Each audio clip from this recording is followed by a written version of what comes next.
Have you ever felt more nervous about a work phone call in English than an actual in-person meeting? Genuinely such a common experience, because on the phone, you lose all the visual cues, body language, facial expressions, and you have to rely purely on clear, confident language. Today, we're covering phone call English for work, specifically leaving a voicemail, scheduling a call, and following up afterward. We'll act out real examples first, then break down the key vocabulary and phrases. This is such a practical, high-value topic because professional phone calls follow fairly predictable patterns once you know the common phrases, even though they can feel intimidating in the moment. Welcome back to the show, everyone. I'm Mia. And I'm Daniel. Yeah, we have gathered a really great stack of sources for this. We're looking at linguistic research on business English, some fascinating workplace communication studies, and even phonetic pronunciation guides. Right. So if you are an intermediate English learner, or honestly just a professional who wants to feel, a bit more confident on the phone, we are deliberately setting a very warm, relaxed tone today. We'll be speaking slowly and clearly, aiming for a nice, easy pace. We're going to focus heavily on practical examples, explain the why behind common office idioms, and look at those phonetic spelling techniques. And we will also leave some brief natural pauses so you can actually practice speaking these phrases out loud right along with us. The overarching strategy from our communication research is actually pretty simple. Professional phone calls follow very predictable patterns. They really do. And once you understand the structure of those patterns, the anxiety just starts to fade away. So let's start with the scenario where you have absolutely zero feedback from the person on the other end. You are leaving a voicemail. Right, the dreaded voicemail. A voicemail requires a very specific structure. Because it's a one-way communication, you can't rely on the other person to ask clarifying questions. Yeah, you can't just fix a mistake in real time. Exactly. Your message must be organized perfectly from the very first second. I actually found a great analogy in our research notes for this. Leaving a professional voicemail is, it's like dropping a package off at someone's desk. Oh, I like that. Yeah, you need a very clear label on the outside showing who it's from, and you need simple, clear instructions on the inside explaining what you need. Let's construct that label first. The most standard professional opening line is to just state your name and your department or your company. Right. You say, this is, followed by your name, calling from, followed by your department.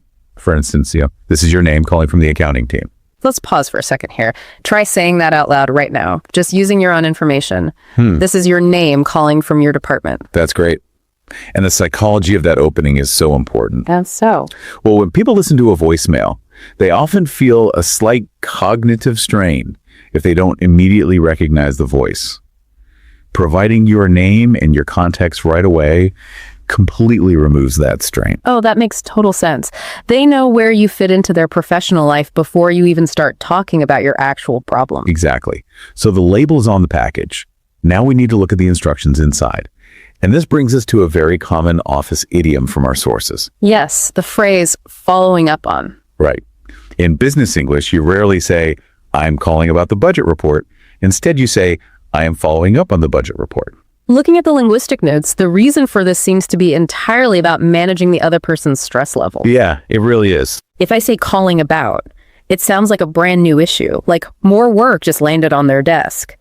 But following up on signals continuity. It tells the listener that this is just the next step in a project you're already working on together. That is a crucial distinction. It reduces their mental workload immediately. Now, once you state the topic, you usually need them to call you back, right? Right. And the way you ask for this is a bit of a delicate balance of power. You really want to use a softening phrase here. Softening phrases are essential. You wouldn't say, call me back immediately. That just sounds aggressive. Very aggressive, yeah. Instead, our research suggests using, could you give me a call back when you get a chance? When you get a chance. That phrase, it does a lot of heavy lifting. It really does. It politely acknowledges that the other person is busy. You are making a request, sure, but you are giving them the power to choose when to respond. It's highly respectful of their time. We also have a really practical tip here regarding phone numbers. When you leave your phone number on a voicemail, you must slow down your speaking pace significantly. Yes. Think about the physical action the listener is actually taking. They are probably scrambling to find a pen or, open a notes app on their computer. And they can't easily rewind a voicemail system. Exactly. You need to speak each digit with a distinct, clear pause, like 5555012 Let's try that rhythm. 5550123. And, repeating the number a second time is pretty much standard practice. Always a good idea. So now we close the package by signing off. Our etiquette guides offer two distinct options here based on your relationship with the person. Right. So if it's a colleague you speak with regularly, you can use an informal, warm sign-off. A simple talk soon works perfectly for an established, friendly relationship. But if it's a new client or maybe a senior executive, you need something slightly more formal. A phrase like, "Thank you, I look forward to hearing from you." I will say that phrase again, and then let's leave a moment for you to practice the rhythm. Thank you. I look forward to hearing from you. It has a really nice professional rhythm to it. Okay, so that covers voicemails. But what happens when the other person actually answers the phone? Live phone calls. They introduce a whole new dynamic, especially when it comes to aligning schedules. The calendar dance. According to the workplace communication studies we reviewed, the very first rule of a live call is checking availability. Yes. You do not just launch into your topic the second they say hello. You open with, "Do you have a quick minute to talk?" Asking, "Do you have a quick minute to talk?" is basically a protective measure. It gives the other person a polite escape route. Right, because they might have answered the phone out of habit, but they're actually walking into a meeting or dealing with some urgent email. Exactly. So let's assume they say, yes, they do have a minute. Right.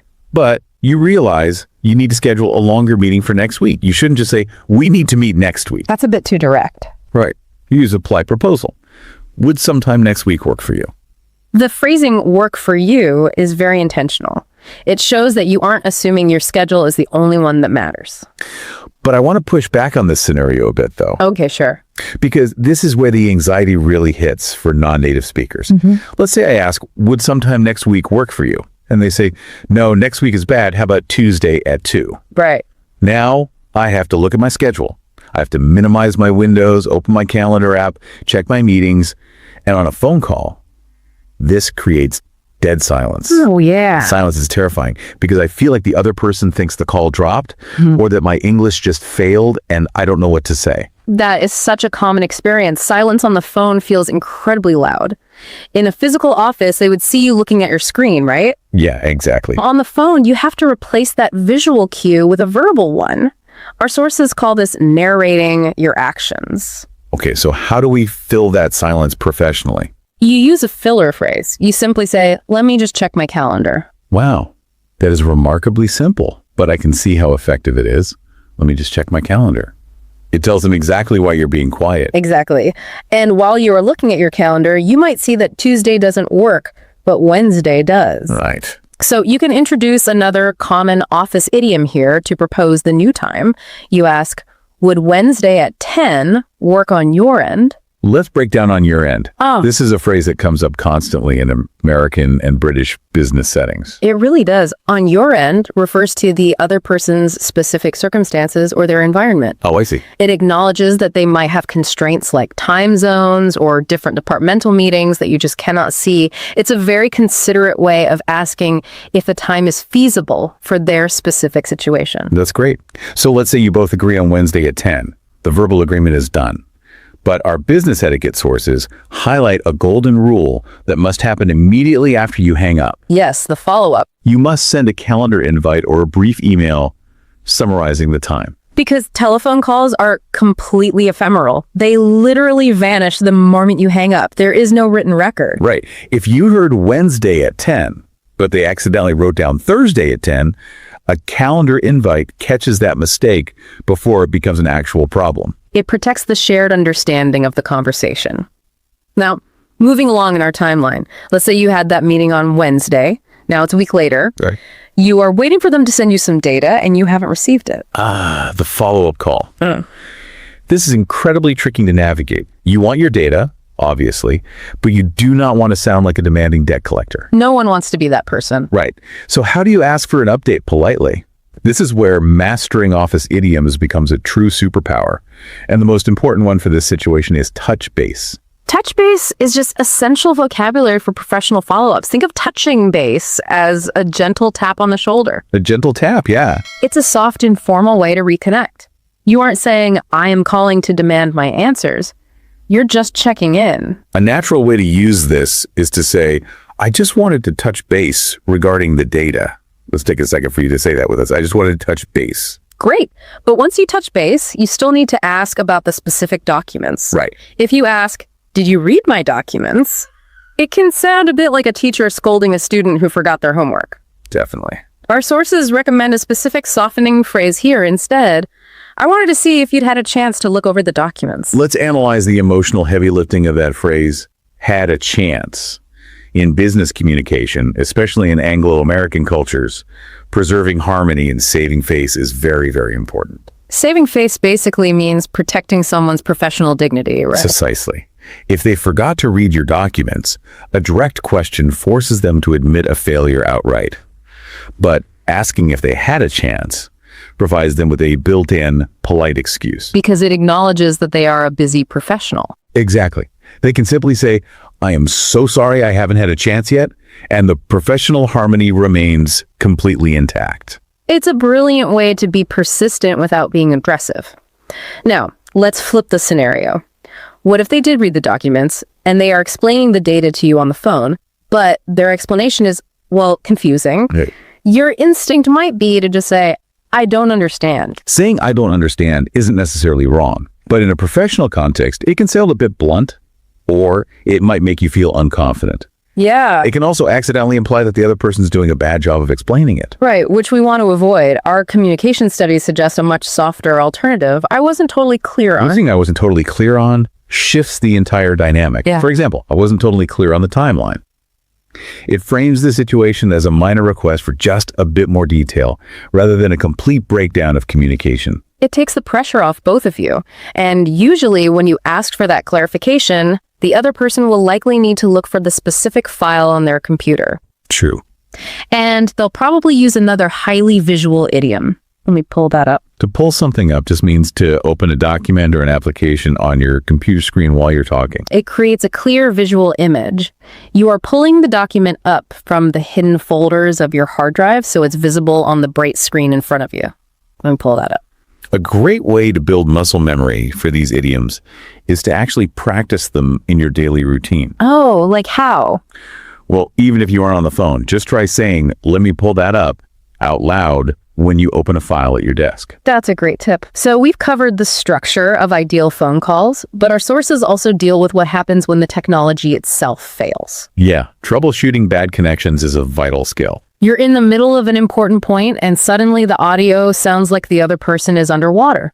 It happens all the time. The general rule from our etiquette guides is to always blame the technology, never the person. Right. You don't say, you are speaking badly, or you are too quiet. You say, sorry, you're breaking up a little. Breaking up means their voice signal is literally breaking into tiny pieces, and you just can't hear the complete sentence. And you can follow that up by making it a shared problem. You say, I think we have a bad connection. Can you hear me okay? Notice that you're asking if they can hear you, which focuses on the connection itself rather than just complaining that you can't hear them. So what if the connection is generally fine, but you just missed a specific word they said? The most direct and polite phrase is simply, could you say that again?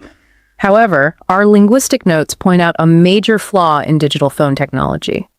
Sometimes, asking someone to repeat a word doesn't help at all. This is where we get into the science of audio compression. When you make a call, the cellular network compresses the audio data to transmit it efficiently. Right. But this compression actually cuts off the highest and lowest frequencies of the human voice. Because those frequencies are missing, certain consonant sounds lose their crispness and become completely indistinguishable from one another. So frustrating. Over a digital phone line, the letter M and the letter N sound exactly the same. The letters B and V blur together too. P and E can sound identical. So if you're trying to spell your email address or confirm a client's last name, simply repeating the letters louder will not solve the compression issue. The internationally recognized solution for this is the phonetic alphabet. You introduce this by saying, let me spell that for you. And then you pair the difficult letter with a highly recognizable word. The The standard system used in aviation and international business is the NATO phonetic alphabet. You use the phrase as in to connect the letter to the word. Let's practice a few of the most commonly confused letters. I'll state the letter and the phonetic word, and you can practice the rhythm with us. Let's start with M and N. M as in Mike. N as in November. Now let's try S. S as in Sam. Let's try B and V, which are notoriously difficult for international speakers over the phone. B as in Bravo. V as in Victor. Using as in instantly cuts through the technical distortion. It's a definitive way to ensure absolute accuracy when spelling names, emails, or complex reference codes. Finally, every phone call has to end. Just as we started with polite labels, we need to end with warm, professional wrap-ups. You want to leave a positive final impression. A very standard professional closing is, "I appreciate your time." I appreciate your time. Or, if it's a colleague you speak with regularly, you can use, "It was great catching up." Both of those phrases clearly signal that the conversation is over, while still maintaining a really warm professional tone. Let's briefly recap the key tools we explored today from our sources. Okay, so for voicemails, we use following up on to show continuity, and we soften requests with when you get a chance. When scheduling a live call, we protect the other person's time by asking, "Do you have a quick minute to talk?" And we navigate time constraints by asking what works on your end. During follow-ups, we use touch base to keep things informal, and we protect professional harmony by asking if they've had a chance to look at our request. And when the phone connection distorts your voice, you blame the technology with "you're breaking up," and you cut through the static using phonetic spelling like M as in Mike. A really great way to turn this knowledge into practical skill is to use your phone's voice memo app. Oh, that's a brilliant idea. Yeah, record yourself leaving a practice voicemail using these exact phrases. Listening to your own voice speaking, this vocabulary builds genuine confidence. Taking the time to practice these specific phrases removes the pressure of trying to translate complex thoughts in real time. Which actually brings us to a deeper thought to leave you with today. Oh. When we started, we talked about the anxiety of losing those visual tools, the smiles and the hand gestures. But if you look closely at all the research we discussed today, you realize something interesting. What's that? The anxiety of speaking a second language on the phone is rarely about perfect grammar. Ah, right. It is almost entirely about power dynamics and politeness. We are afraid of sounding too direct, too demanding, or just accidentally offending a colleague. Exactly. The fear is that without a friendly smile to soften our words, we might sound rude. But mastering just a few of these specific softening idioms completely changes that dynamic. It really does. When you know how to use phrases like "when you get a chance" or "touch base," you are artificially building that politeness into the language itself. You don't need the friendly smile because the vocabulary does the emotional work for you. You're in complete control of the professional interaction. You transition from feeling anxious about what to say to feeling confident in how you manage the relationship. So the next time your phone rings, you don't need to panic about the missing visual cues. Just rely on your structure, touch base with confidence, and remember that you have the tools to navigate the conversation smoothly. Keep practicing, and we will catch up with you on the next